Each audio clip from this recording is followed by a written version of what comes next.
20 years ago, digital advertising sold marketers an irresistible theory: exact precision.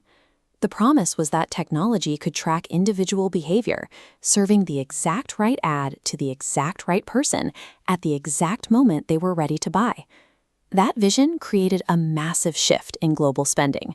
Yet 2 decades later, the marketing industry is lost.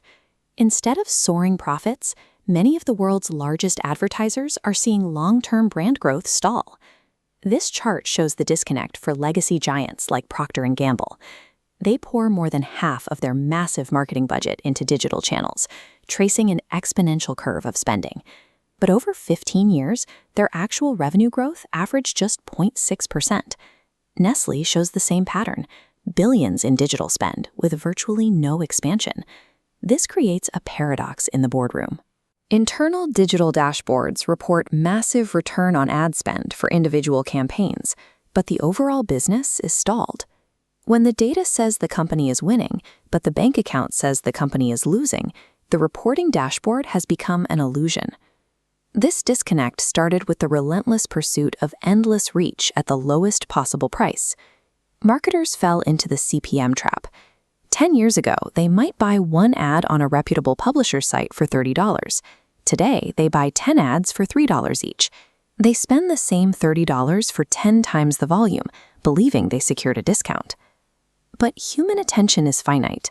The global population didn't multiply by 10 over the last decade, and human media consumption hasn't expanded enough to support hundreds of billions of new ad slots. This infinite supply of cheap ad space is manufactured by made-for-advertising websites, plagiarized, content-farmed pages that exist solely to host automated bot traffic. Arbitrage operators openly admit to this. In this forum post, a site operator acknowledges that over 99% of their traffic is paid bot activity.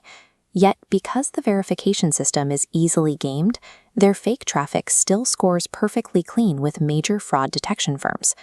These bots employ deliberate behavioral deception. They are programmed to visit automotive websites or read medical journals, so the ad algorithms tag their browser cookies as high-income auto intenders or wealthy doctors. Once acquiring these valuable profiles, the bots visit cheap fake websites and click on ads. They click at a significantly higher rate than actual humans, artificially inflating the performance metrics. $3 ad placements act as a systemic toll, funding an environment where bots, not humans, consume the media.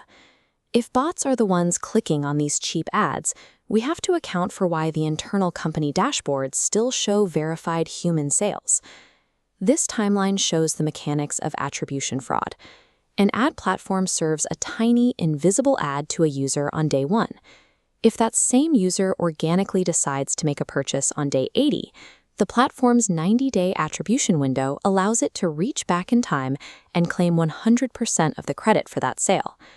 Consider an e-commerce brand like Simple Modern. A customer already knows they want a cup, so they type the brand name directly into Amazon. Because the brand paid for a sponsored listing, that ad appears at the very top of the search results.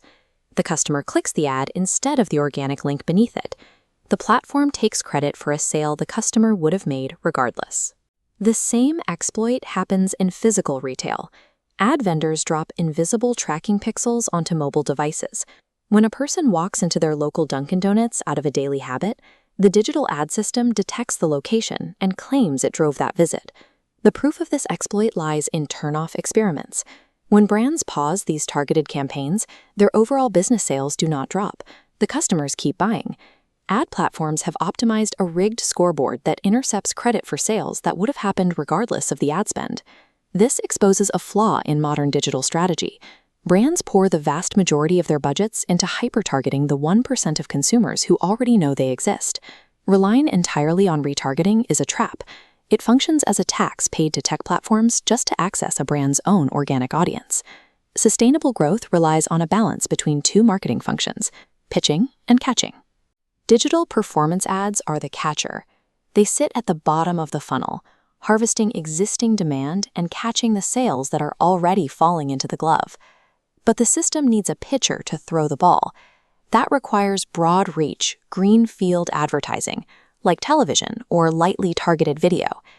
This creates awareness among the 99% of the market that has never heard of the brand, generating new human demand at the top of the funnel. Reversing 2 decades of stagnation requires abandoning the illusion of the cheap click. Real growth happens when advertisers reject rigged scoreboards and rebalance their budgets to reach new, incremental human customers.